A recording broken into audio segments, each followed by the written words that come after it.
These were the only covers I could find for the Tesla Model Y rear seats, and it seems to be doing a pretty good job. I don't have any smell that I noticed. Well, initially when I was in the bag, it was there, but there was some type of smell. But yeah, no smell here. This one is really nice. It adds like that look of like white seats. Like I already have white seats, and this kind of complements it.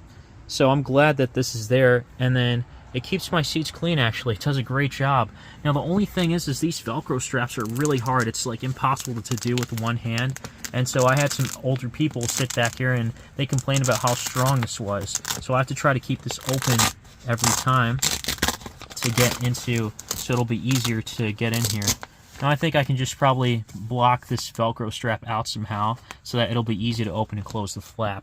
But besides that, it does a great job. It even covers everything all the way till here. And it's doing a great job with this.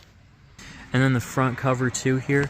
This one actually covers the headrest. That one does not. Actually, the other issue with the back ones was the fact that it was like kind of hard to push in. Really had to use some force, and then it went inside.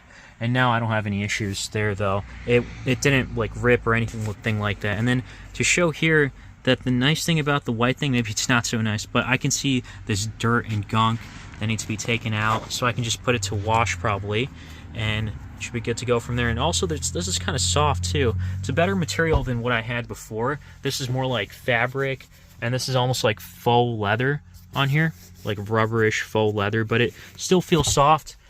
I like it better than this one. This one feels kind of like more budgety, and it doesn't look natural compared to this one here. It looks a lot more natural with this. Again, this one also goes pretty far down as well, so it's nice.